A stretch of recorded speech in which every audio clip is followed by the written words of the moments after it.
आपको पता है, शब्दों की धार तलवार की धार से ज़्यादा मजबूत और ज़्यादा नुकीली होती है। अगर आप किसी व्यक्ति को घायल करना चाहते हैं, अपने शब्दों से उसे न केवल घायल कर सकते हैं, बल्कि उसे मार भी सकते हैं। आज हम एक ऐसे ही धारदार कवि के ऊपर बात करने वाले हैं। इनसे जनता पूछती है कि भाई, आप इतने धारदार शब्द बेबाक तरीके से कैसे लिख पाते हो। ये कहते हैं कि जनता मुझसे पूछ रही है, मैं क्या बतलाऊं। मैं एक जन कवि हूं, मैं साफ कहूंगा, बेबाक तरीके से कहूंगा, मैं बातों को कहने से क्यों हकलाऊं। ये ऐसे कवि थे जिनके विचार स्पष्ट था। इनका कथन साधारण और सीधा था, साथ ही धारदार शब्दों को मिला करके ये बनते हैं, जिनका नाम है बाबा नागार्जुन। आपको पता है, जब जब हिंदी के अभ्यर्थी के आंखों के सामने जन कवि शब्द का उल्लेख किया जाता है, तो कबीर दास के बाद इनकी पहली तस्वीर आती है। इनको पहले रूप में निखार कर देखते हैं। ये हैं हमारे कवि बाबा नागार्जुन। इनकी कहानी बहुत ही आश्चर्यजनक है, बहुत दुख भरी है, लेकिन अपनी बातें इस प्रकार से लिखते थे कि इन्होंने पंडित जवाहरलाल नेहरू तक के सत्ता को हिला बैठा था। आइए इन कवि के जीवन परिचय को समझने का प्रयास करते हैं। अगर आप मुझे पहली बार देख रहे हैं, मेरा नाम है आशीष और आप सब देख रहे हैं मिडिल एजुकेशन। देखिए, अगर मैं बाबा नागार्जुन की बात करूं तो इनका जन्म बिहार में हुआ था। एक जिला है दरभंगा और एक गांव है सतलखा। 1911 में इनका जन्म हुआ था। वैसे इनका असली नाम बैद्यनाथ था, लेकिन ये बौद्ध धर्म से प्रभावित होकर के अपना नाम नागार्जुन रखे थे। ऐसा मैं देखा हूं कि ये जिस जिस भाषा में अपनी रचना की है ना, हर जगह एक नया नाम दिए हैं। जब ये छोटे थे तो इन्हें घर में ढक्कन बोला जाता था। जैसे जैसे बड़े हुए, रचनाएं प्रारंभ की, तो हिंदी भाषा में जो रचना किए, वहां पर इन्होंने अपना नाम नागार्जुन लिखा, और जो मैथिली भाषा में रचना किए, वहां पर अपना नाम यात्री लिखा है। आपको पता है, जब ये छोटे थे ना, महज 4 वर्ष के उम्र में इनके माता जी का देहांत हो गया था। ये वैसे तो 6 भाई थे, लेकिन धीरे धीरे धीरे धीरे 5 और भाई का देहांत हुआ। जब ये बड़े हुए तो अपने घर में केवल 2 व्यक्ति बचे थे। एक थे स्वयं नागार्जुन और दूसरा इनका पिता। ये अंदर से पूरी तरह से टूट चुके थे यार, बिखर गए थे। अपने दुख और दर्द को साहित्य के माध्यम से प्रस्तुत करने का निर्णय लिया था। इनके पिताजी का नाम तो गोकुल दास था, लेकिन ये पंडिताई करते थे। वहीं पर विहार पर पूजा पत्री करते थे और उसी से इनका जीवन यापन चलता था। इनका उद्देश्य भी यही था कि हमारा बेटा बड़ा होगा तो ये भी पंडिताई करेगा। खुदा को ये मंजूर नहीं था, ये अध्यापक बन गए थे।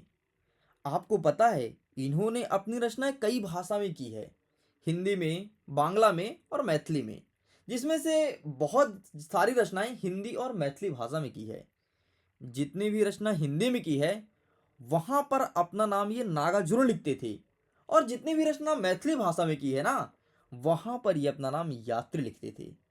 मतलब इस व्यक्ति ने अपने नाम को बहुत बदला है।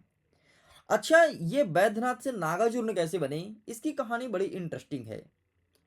ये हिंदू धर्म के आडंबर और पारंपरिक रीति रिवाज से असंतुष्ट थे, तो ये दक्षिण भारत में गए। वहीं पर श्रीलंका है, श्रीलंका चले गए, और श्रीलंका में इन्होंने बौद्ध धर्म में अपनी दीक्षा ली, और वहीं से अपना नाम ये नागार्जुन रखे थे।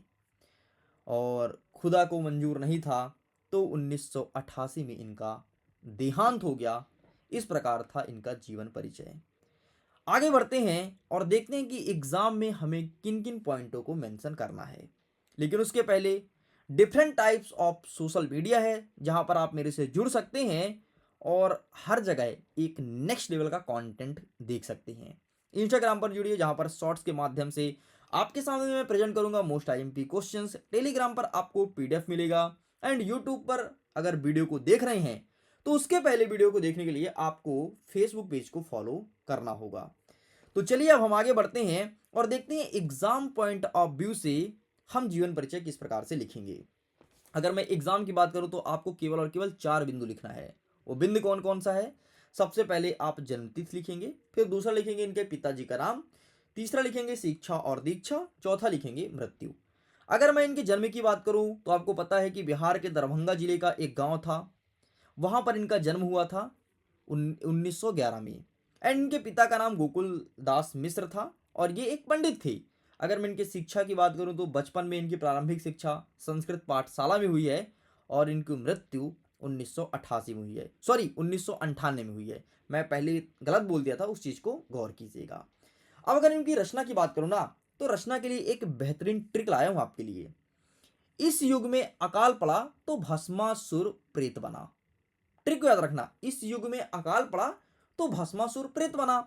इस युग, तो सबसे पहले क्या शब्द दिया? युग। तो युग का मतलब हो जाएगा आपका युगधारा, ये हो गया।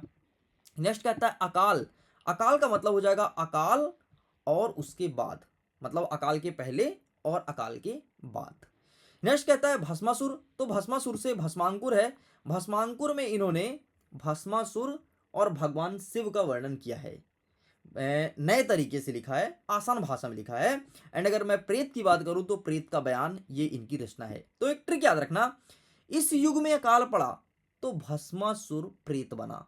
भाई इस युग में अकाल पड़ गया है और भस्मासुर जो था ना वो प्रेत बन गया कि यार अब हमें यहाँ नहीं रहना, अब हमें भस्म नहीं करना है, हम बन जाएंगे प्रेत। अब देखो भस्मासुर की कहानी क्या थी कि भगवान शिव की जो पत्नी थी ना पार्वती जी, भस्मासुर को बड़ी पसंद आई थी। भस्मासुर एक राक्षस था जिसे शिव ने वरदान दिया था कि जा बेटा तू जिसके सिर पे हाथ रखेगा वो भस्म हो जाएगा। तो भस्मासुर को पार्वती पसंद आ गई, तो बोली शंकर हम तुमको भस्म कर देंगे अब, और हमें पार्वती से शादी करना है। शंकर जी भौखला गए, ये कैसी बातें कर रहा है, मेरे पत्नी को मारेगा, मतलब मेरे पत्नी से ब्याह करेगा, जबकि आशीर्वाद तो मैंने दिया है। तो वो भस्मासुर भगवान शिव के पीछे लग गया और भगवान शिव भागने लगे, वो पीछे दौड़ा है कि मैं तुमको भस्म कर दूंगा और तुम्हारी पत्नी से शादी कर लूंगा। तो फिर विष्णु भगवान एक स्त्री का रूप धारण किए और भस्मासुर को अपने प्रेम में फंसाए, उसे मोहित किए कि अरे यार पार्वती से ज़्यादा सुंदर मैं हूँ, मुझे देखो, मैं तुमसे शादी करने के लिए तैयार हूँ। इस प्रकार से भगवान विष्णु ने रूप धारण किया था और नृत्य के माध्यम से भस्मासुर के भस्म कर दिया था। उन्होंने ऐसा डांस किया कि भस्मासुर को स्वयं कहा कि तुम अपने सर पर हाथ रखो, और जैसे ही भस्मासुर ने स्वयं हाथ रखा वो भस्म हो गया था। इस प्रकार से कहानी इन्होंने आसान भाषा में बताया है। आपको पता है अकाल और इसके बाद की एक रचना बहुत फेमस है यार। मैं कुछ पंक्तियां आपके सामने प्रेजेंट कर रहा हूं, जरा गौर कीजिएगा। ये लिखते हैं, कई दिनों तक चूल्हा रोया चक्की रही उदास, कई दिनों तक कानी कुतिया सोई उनके पास, कई दिनों तक लगी भीत पर छिपकलियों की गस्त, कई दिनों तक चूहे की भी हालत रही शिकस्त। इस प्रकार से लिखते थे। बहुत ही अच्छी कविता है, बहुत ही फेमस है। इसका 4 लाइन में प्रस्तुत किया हूँ जो कि अकाल के पहले की है। एंड अकाल के बाद भी इन्होंने लिखा है। क्या लिखते हैं?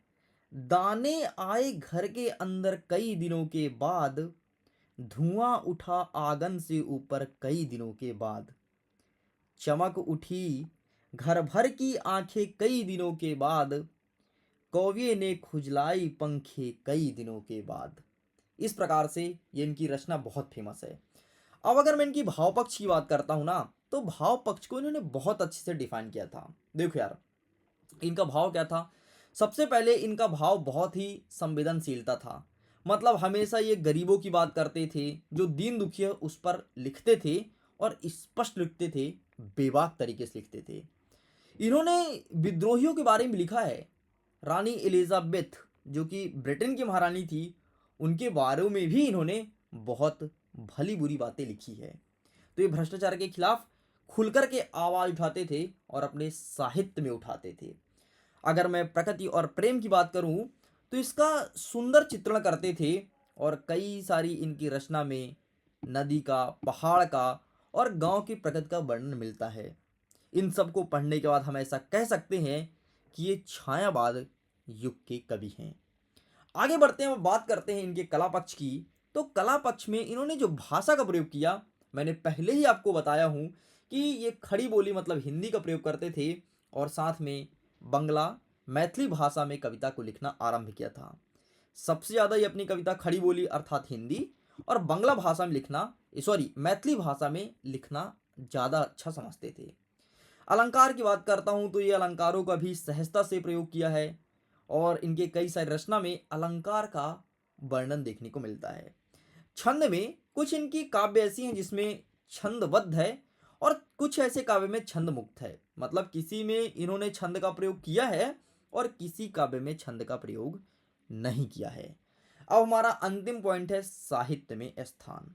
देखो यार, ये ऐसे कवि हैं जो अपनी बातों को बेबाक तरीके से रखते थे, तो साहित्य इनको हमेशा याद रखता है, इसलिए क्योंकि इनकी विचारधारा मार्क्सवादी विचारधारा थी कि समाज के लिए एक प्रेरणादायक बातें लिखते थे और समाज को एक नए मार्ग पर चलने का संदेश देते थे।